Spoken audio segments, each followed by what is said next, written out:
오늘 말씀의 제목은 거룩한 교회를 세우는 그리스도인, 거룩한 교회를 세우는 그리스도인입니다. 지난 시간에는 이 디모데전서가 말하는 감독의 조건과 집사의 조건에 대해서 다루었는데요. 지난주에는 제가 한 설교를 준비하다 보면 저는 설교를 준비하는 목회자의 두 가지 스타일이 있거든요. 난 항상 짧게 쓰여져서 고민이다 라는 거가 있고, 난 항상 길게 쓰여져서 줄이는 게 너무 힘들다가 있는데, 저는 줄이는 게 힘든 쪽입니다. 그래서 커팅에 실패해서 제가 말하다가 제 입이 꼬이는 상황이 지난주에 좀 많이 쉽지 않은 상황들을 제가 스스로 겪었었는데, 그래서 좀 지루하게 흘러가는 부분도 있습니다만 개인적으로 회개하면서 오늘 시작을 지난주 내용을 간단하게 정리하면서 연결되는 부분이 있기 때문에 간단하게 정리하면서 뒤로 넘어가면서 이야기를 드리도록 하겠습니다. 일단 지난주에 이렇게 말씀드렸어요. 당시의 감독과 집사라는 위치는 지금은 목회자의 호칭이 되어버린 감독도 아니고 비교적 쉽게 진입하게 되는 집사 직분도 지금 우리의 집사 직분도 아닌 그냥 때되면 같은 바 되어버린 받는 것처럼 되어버린 이 한국교회 집사 자격이 아니다라고 말씀을 드렸습니다.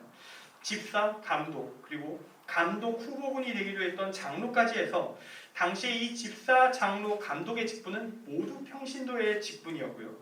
요구되는 기준치가 재밌게도 집사급부터 감독까지 매우 유사합니다. 거의 비슷비슷합니다. 거기서 알게 되는 건 분명 위계의 서열은 있지만 집사, 장로, 감독은 모두 평신도 리더로서 사실상 동급의 직위였다라고 볼 수 있습니다. 역할이 다르다라는 것이 좀 더 정확하겠죠. 그러니까 이 디모데전서 3장의 감독과 집사의 조건 이야기는 목회자만이 아니라 평신도들까지 포괄하는 모든 그리스도인이 추구해야 할 좋은 신앙이란 무엇인가, 그것을 가르쳐주고 있다라고 말씀을 드렸어요. 이 믿음의 덕목들, 교회 리더들에게 요청되었고 그 리더들을 통해서 모든 그리스도인들에게 권장되었던 이 믿음에 합당한 삶의 모습들, 목록을 살펴보니까 꽤 대단하다라고 말할 수 있는 모습이었습니다. 사람이 어떻게 저렇게 살 수 있을까? 너무 이상적인 인생 한 상을 그리는 것이 아닌가, 이런 생각이 들 수도 있는 거룩한 모습들이라 할 수 있었는데요. 하지만 이 모든 원칙은 당시 디모데가 관할하고 있던 이 에베소 교회, 여기에 많이 들어와 있었던 영지주의자들, 그 영지주의에 물들어버린 망가진 기독교인들의 엉망진창이었던 부도덕한 삶, 그들의 문제를 정면으로 지적하고 교정하기 위해서 꼭 필요한 지침이었습니다. 리더들이 이런 부분들이 갖춰지지 않으면 그들을 교육할 수 없고 정상화시킬 수 없기 때문이죠. 필요에 따른 것일 뿐만 아니라 그 자체가 또한 기독교인들이 절대로 포기해서는 안 될 목표의 신앙이라 할 수 있습니다. 지금 우리가 이 레벨의 신앙에 도달하지는 않을지라도 우리는 이 온전한 믿음을 추구하는 걸 포기해서는 안 될 것입니다. 그렇게 포기하게 되면 우리는 뭘 하게 되냐면요, 내가 편한 신앙 새롭게 재구성한 다음에 또 다른 영지주의 기독교를 재탄생시키게 되기 때문입니다. 여기까지가 바로 지난주 말씀에 대한 정리였어요. 짧게 하면 여기까지도 줄일 수 있다. 근데 저는 참 말이 많았다라고 할 수 있는데요. 이 오늘 말씀은 이 지난주 말씀의 이 흐름 안에서 다음 단계로 이제 나아가고 있습니다. 거룩한 교회를 세우는 그리스도인, 한 명의 온전한 그리스도인이 됨을 추구하는 것을 넘어서 내가 한 명으로서 온전해지는 것을 추구하는 걸 넘어서 공동체, 그 거룩한 개인들의 공동체인 교회로서 거룩해진다는 건 무엇인가? 그런 교회를 세워나간다는 것은 무슨 의미를 가지는가? 이 교회 안에서 우리가 배우고 깨닫게 되는 하나님께서 우리에게 원하시는 그 계획이라는 것은, 하나님의 뜻이라는 것은 무엇인가? 오늘 말씀 가운데 함께 발견할 수 있기를 소망합니다. 첫째로 오늘 말씀이 우리에게 주는 첫 번째 메시지는 우리의 교회를 진리의 터로 세우라. 우리의 교회를 진리의 터로 세우라는 것입니다. 3장 15절 말씀은 교회를 가리켜서 이렇게 말해요. 살아계신 하나님이 머무시는 집, 그리고 진리의 기둥과 터라고 말합니다. 여기서 말하는 이 교회는요, 우리가 지금 있는 이 건물을 말하는 건 당연히 아니고요. 이때의 교회는 우리들 한 명 한 명의 그리스도인들이 모여서 이루어낸 믿음의 공동체를 말합니다. 교회 건물 없어도 그리스도인들이 모여서 예배드리면 그곳은 교회가 될 수 있습니다. 그렇게 하기로 정할 경우에 교회가 되는데요. 일단 고린도후서 6장 16절 말씀을 보면 우리 개개인에 대해서 이렇게 얘기합니다. 우리는 살아계신 하나님의 성전이다.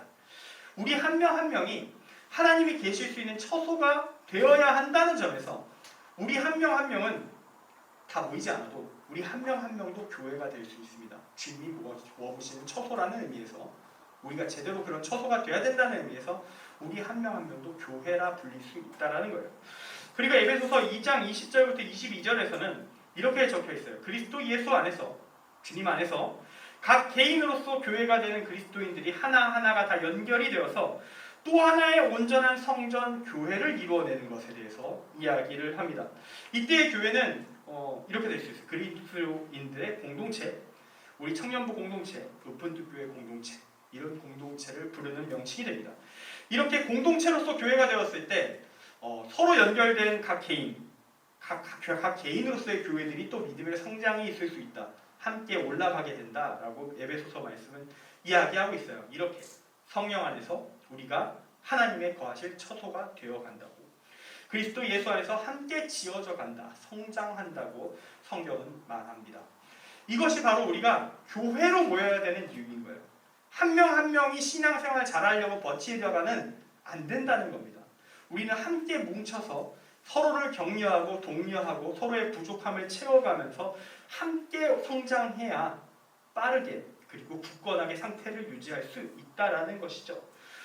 우리가 하나님을 만난 경험이 있을지라도 주님의 기적을 체험한 것들이 아무리 쌓여 있어도 너무 힘들 때면 이런 말 나올 수 있습니다. 주님 너무 힘듭니다. 이게 뭐 하는 짓입니까? 저 언제까지 이렇게 살아야 됩니까? 꽤 많이 순종했고 꽤 많이 잘했잖아요. 이쯤이면 복이 올 때가 되지 않았나요? 너무 괴로운데? 이런 말이 나온다는 거예요. 지금 다니엘 기도회 때 간증하시는 분들이 그런 이야기들을 또 틈틈이 함께 얘기해 주고 계십니다. 그럼에도 불구하고 끝까지 의지하는 과정 가운데 힘들지만 한 번 더 의지해 보겠습니다 할 때 하나님이 도우셨다는 그 경험들을 계속 이야기해 주고 계세요. 이런 어려운 상황일 때 이게 서로가 같은 믿음 가지고 도와주는 사람들, 의지가 되는 사람들, 이 친구들이 옆에 있으면 우리는 이 현실을 쉽게, 조금 더 쉽게 이길 수가 있는 것입니다. 그렇게 기도하면서 다시 도전하면 하나님이 문제를 넘어서게 해주세요. 원하던 소망, 기도의 제목, 하나님의 뜻 아래서 더 좋은 것으로 채워지는 것도 보게 됩니다. 물론 최후의 결단은 자기가 해야 돼요. 한 걸음 가는 거. 그래요, 해보겠습니다라는 말은 자신이 해야 되지만 말이죠. 우리가 예배만 드리고 흩어지지 않고요. 매주 예배 후에 각 셀에서 굳이 모임을 가지고요. 굳이 기도 제목을 나누는 이유가 여기에 있습니다. 기도 제목 나누는 거 솔직하게 익숙하지 않으면 쉽지 않을 겁니다. 내가 이 사람을 뭘 믿고 내밀한 속내를 말하는 거야. 솔직히 그래가지고 어느 정도 다 숨기고 기도 제목 낼 수 있습니다. 그게 현실일 수 있어요. 이해하는데 그러나 함께 기도하고 이야기를 나누면서 우리는 지금은 좀 부족하지만 점차 천천히 온전한 공동체가 되어가는 것입니다. 저는 우리 각 셀이 그리고 우리 청년부 공동체 구성원들 모두가 그냥 주일날 모이는 사람들이 아니었으면 좋겠어요. 진짜 가족 같은 공동체, 서로가 사랑하는 공동체, 서로가 정말 서로 자신을 사랑하면서 서로에 대해서 위로하고 격려하고 도울 수 있는 공동체, 진짜 사랑의 공동체가 될 수 있었으면 좋겠습니다. 그것이 바로 하나님의 원하시는 교회 공동체의 올바른 이상이며 온전한 목표이기 때문입니다. 그리고 오늘 말씀은 이렇게 교회 안에서 서로의 믿음을 세워나가면서 각자가 든든한 믿음, 온전한 믿음을 소유하게 되면 우리가 함께 세워나갈 이 교회가 개인이 완성이 되어갈 때 이 교회가 어떻게 되느냐? 진리의 기둥이며 터가 된다라고 이야기를 합니다. 진리와 기둥이라 터다, 이 말이 뭔 말인지 모르겠다, 뭔 소리냐 이렇게 생각할 수 있어요. 설명을 드릴 텐데 터라는 말은요, 건축물이 있을 때 그 기반이 되는 거잖아요. 그 지반이 탄탄해야 원래 땅부터 파고 들어가잖아요. 땅부터 파고 지반 조사 다 하고 건축하잖아요. 터가 튼튼해야 건축물이 버팁니다. 그 조사 실패하면 이제 피사의 사탑이 나오는 거예요. 한쪽이 이제 파고 들어가는. 거기 안 그래도 이제 보수공사 해야 된다는 얘기가 틈틈이 나오던데 안 그러면 위험하다고. 그렇게 무너져 내리는 상황이 발생한다는 거예요. 지반 조사 잘못하면. 지금은 명물이지만 무너져 내리면 어떡할 거예요. 주변에 마을은 없지만 그런 것들 정리했지만 어쨌든 사고가 날 거 아닙니까? 그런 것들을 막기 위해서는 터가 튼튼해야 된다는 거, 준비가 잘 돼야 된다는 거예요. 바닥이.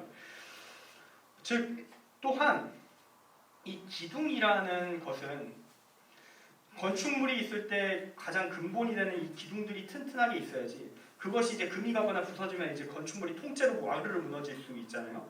그 기둥이라는 것은 건축물 자체가 버텨낼 수 있는 가장 중심이자 핵심입니다. 즉 터가 진리의 기둥이자 터다. 교회가 그런 존재다라는 얘기는 어떤 말이냐면 교회는 진리를 지키는 자다. 교회는 진리를 수호하는 자다. 교회가 진리의 중심이다. 교회가 아니면 진리는 무너지게 된다. 교회는 진리를 보호하는, 수호하고 지탱하는 역할을 감당해야 된다. 그게 교회의 역할이다. 우리 개인의 역할이자 우리 공동체로서의 교회가 해야 될 역할이다 라고 오늘 말씀이 이야기해 주는 것입니다. 그러면 이제 우리가 진리를 수호한다. 오케이, 괜찮아. 그러면 그 진리가 뭐냐라는 거예요. 그 다음 문제는 진리는 무엇인가? 그건 바로 우리가 그리스도인이라 불리는 이유입니다. 우리가 믿는 믿음의 내용 그 자체예요. 바로 예수 그리스도의 십자가와 부활을 통해 우리에게 제시된 구원의 길에 대한 내용입니다. 그거를 오늘 말씀 16절이 좀 여러분에게 좀 익숙하지 않을 수 있지만 지금 16절이 그걸 풀어내고 있는 거예요. 그는 육신으로 나타난 바 되시고 이렇게 말합니다. 예수님은 육신으로 인간으로 태어나셨습니다. 이게 상당히 중요합니다. 예수님이 인간이셨기 때문에 인간들에게 옳은 길, 구원의 길 이거를 내 삶을 통해 인간으로 나온 나의 삶을 통해서 자 봐봐 신으로 보여주는 게 아니야. 인간은 이렇게 할 수 있는 거야. 내가 하는 것을 지켜봐, 쫓아와봐, 할 수 있다. 그렇게 가르쳐 주신다는 겁니다.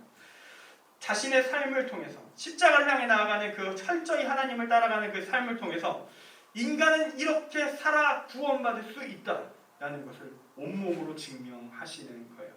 가능하다. 따라오너라. 성령 하나님 도와주신다. 같이 가자. 이게 복음의 메시지의 가장 중심인 것이죠. 그리고 이제 예수님의 이 인간으로서의 육신은 하나님을 거부한 자들에게 십자가에서 죽음을 맞이하십니다. 그러나 하나님은 성령은 영은 예수님을 의롭다 칭해 주시며 부활시키십니다. 그렇게 하나님을 믿는 자들에게 죽음을 이기는 구원의 길이 주어짐을 증명하십니다. 그 증명은 16절을 풀고 있는 거예요. 천사들에게, 즉 영의 세계에서도 만국과 세상, 즉 땅의 세계에서도 증명되는 것이고 부활하신 주님은 이제 하나님의 영광 가운데 하늘로 올려지셨습니다. 승천하셨습니다. 예수님의 부활을 목격한 증인들이 그것을 증명합니다. 그분 그렇게 부활하셨고 승천하셨습니다. 우리는 그것을 믿습니다. 라는 이야기를 하는 겁니다. 이게 16절에 서술하고 있는 우리가 믿는 그리스도인이라면 믿고 있는 진리의 내용입니다. 우리는 예수님이 걸어가신 그 길이 구원의 길임을 믿습니다. 그렇기 때문에 우리는 예수님처럼 살아가기를 결단하고 예수님을 본받아서 하나님의 뜻을 말씀을 붙들고 살아가게 되는 거예요. 우리가 그렇게 믿음의 삶을 살아가면 우리 역시 예수님처럼 죽음을 이기고 부활하게 됨을 천국에 갈 수 있음을 우리는 믿는 겁니다. 이게 바로 기독교인이 믿는다고 할 때 믿음의 내용인 거예요. 그리고 오늘 말씀은 그리스도인은 이 진리를 나만 믿는 게 아니라 그 진리를 지키는 존재여야 된다. 수호하는 존재여야 된다. 그 진리에 대한 공격이 들어왔을 때 방어하는 존재이기까지 해야 된다라고 이야기하고 있어요. 그리고 우리들이 모여서 이루어진 공동체, 이 교회 역시 그러한 존재여야 된다라고 말하고 있습니다. 우리 높은 특교회 청년부 그러한 교회가 정말로 될 수 있기를 소망합니다.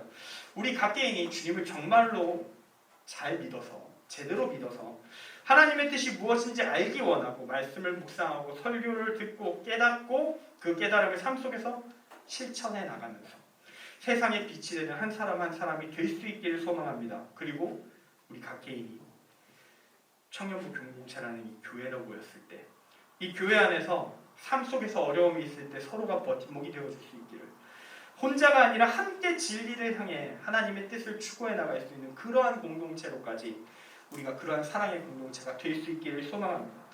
그것을 바라면서 사도 바울은 이 에베소 교회를 향해 디모데를 향해서 이 편지를 준 거예요. 이 은혜가 우리에게도 임하기를 간절히 소망합니다. 이어서 오늘 말씀이 우리에게 주는 두 번째 메시지는 그리스도인은 말하는 것과 삶이 일치해야 한다는 겁니다. 그리스도인은 말하는 것과 삶이 일치해야 된다. 지난주 3장 말씀 직사의 자격 부분에서 사도 바울은 일구이언을 하지 아니하고 라고 분명히 이야기를 했어요.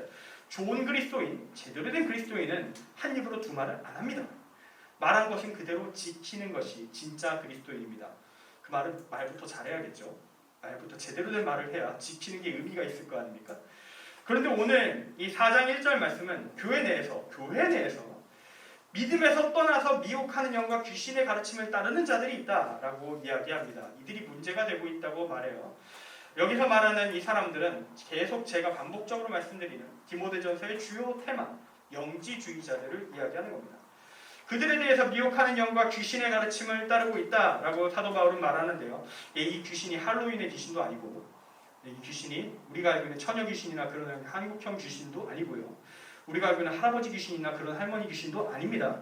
이 귀신은 악의 세력, 사탄의 세력을 의미하는 것이지, 그런 우리가 보통 무당들이 만나는 그 장군신이나 그런 것들, 뭐 세상 어떤 조상신 막 그런 것들은 우리들을 혼란시키기 위해서 귀신들이 변신했다라고 보시면 됩니다.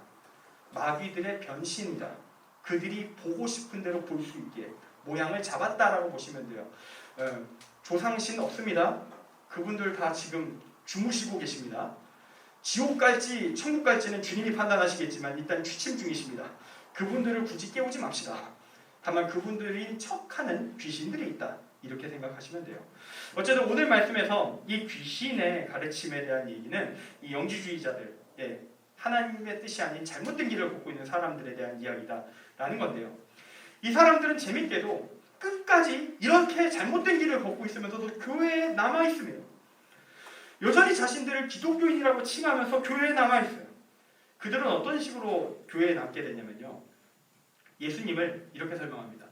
특별한 영적 지식을 가지셨던 거의 신적 존재, 이런 식으로 이해를 하면서 예수님의 지혜와 말씀, 가르침에 매우 관심 가집니다.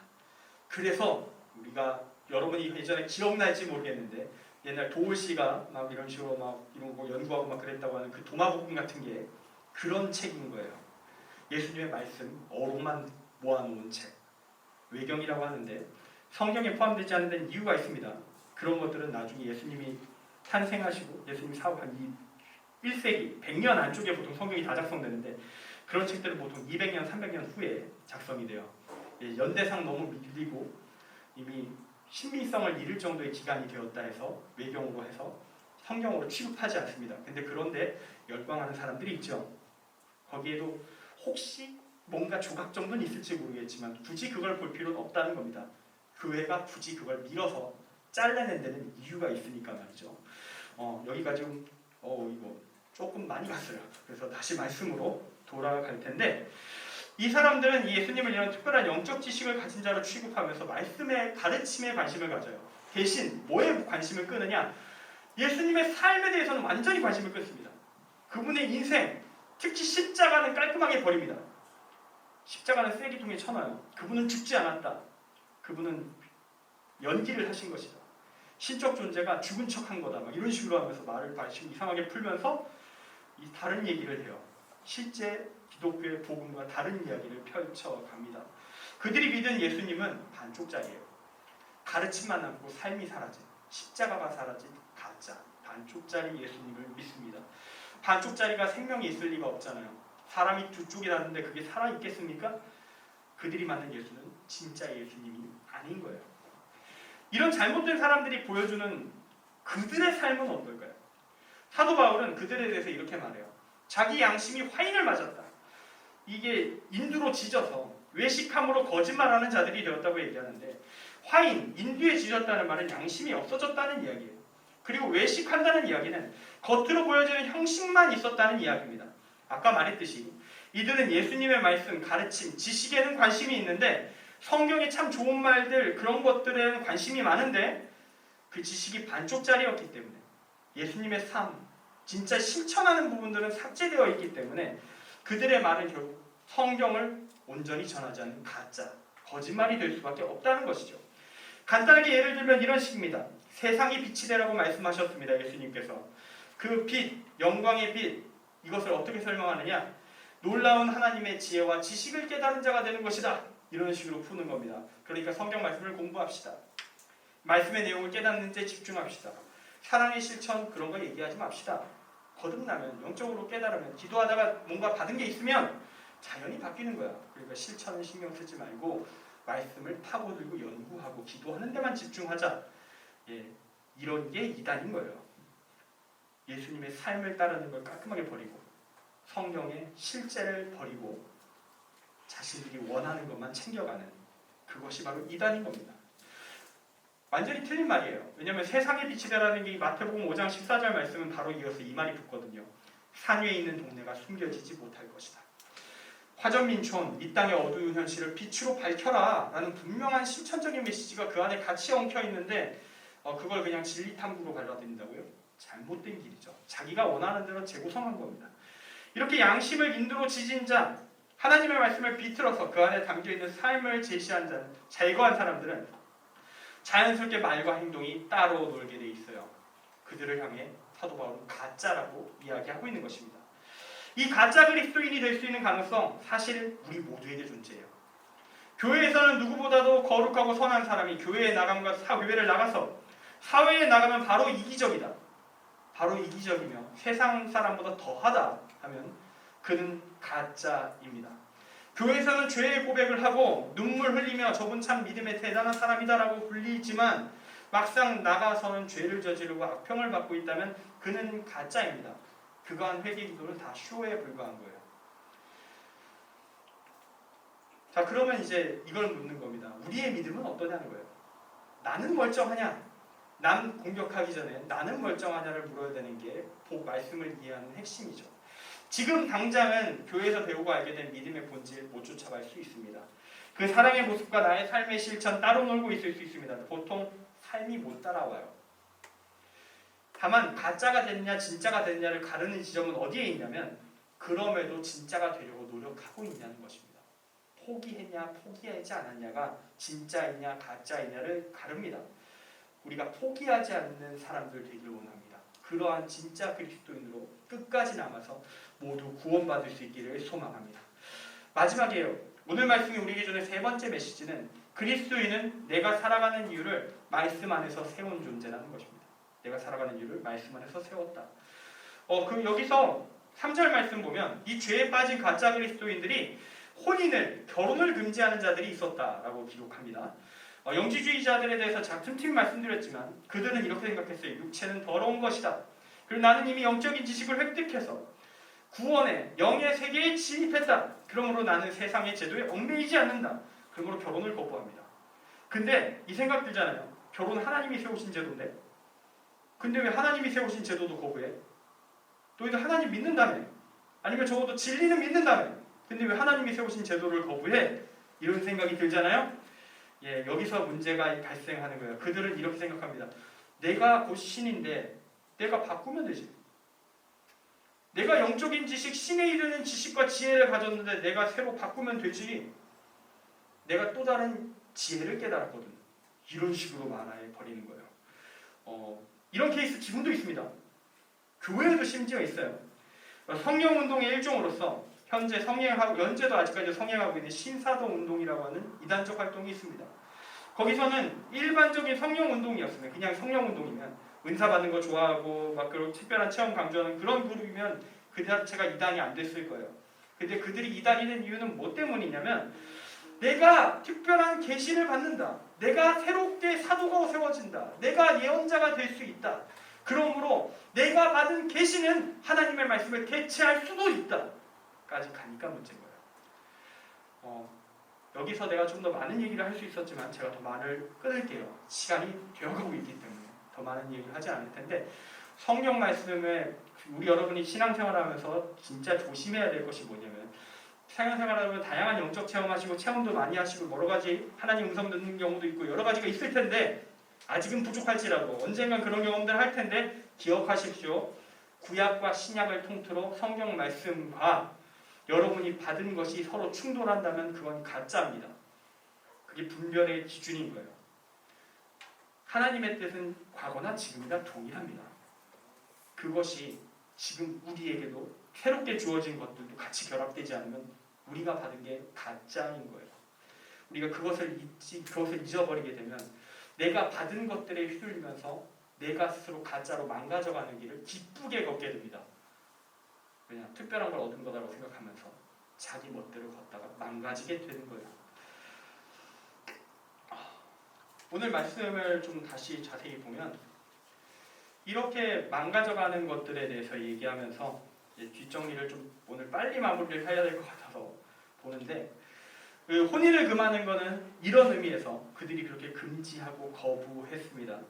하나님의 제도를 거부하니까, 하나님의 뜻을 거부하니까 당연히 사도 바울이 이것에 대해서 문제 제기를 하고요. 또한 음식물을 먹지 말라는 얘기가 있죠. 뭔 음식물을 먹지 말라는 얘기냐? 유대교로 돌아가자는 겁니다. 유대교에 있는 각종 거기 규정들 그걸 지키는 것이 진짜 그리스도인이 되는 길이다 하면서 그거를 또 하나의 올무로 또 다른 원칙으로 제시했는데, 그건 의미가 없다는 얘기예요. 이미 베드로가 그 문제를 해결했잖아요. 하나님께 음성 받고 해결했잖아요. 신약 성경에 적혀있잖아. 하나님이 거룩하다는 것을, 깨끗하다는 것을 네가 더럽다고 하지 마라. 그걸로 마무리가 끝난 문제. 그 시대, 구약 시대 때 필요에 따라 제시된 그 말씀에 지금 매일 필요가 전혀 없는데 그걸 통해서 또 다른 거룩함을 증명하라고 잘못된 것이다 라고 얘기하는 것이죠. 그리고 이렇게 이야기합니다. 믿는 하나님이 지으신 바, 음식물은 하나님이 지으신 바니 믿는 자들과 진리를 아는 자들이 감사함으로 받을 것이니라. 하나님께서 지으신 모든 것이 선함에 감사함으로 받으면 버릴 것이 없나니 하나님의 말씀과 기도로 거룩하여 지키라. 여러분이 여러 가지 행동들과 삶의 문제, 뭔가 음식물을 먹든 여러분 뭔가 돈을 다루든, 특히 제가 이 돈에 대해서 얘기할 때가 좀 더 편하게 예시가 될 수 있을 것 같은데, 돈 그 자체는 사악한 게 아니거든요. 여러분이 돈을 많이 벌 때 문제가 되는 건요, 많이 번 다음에 그 다음에 정신이 다른 길로 가기 때문입니다.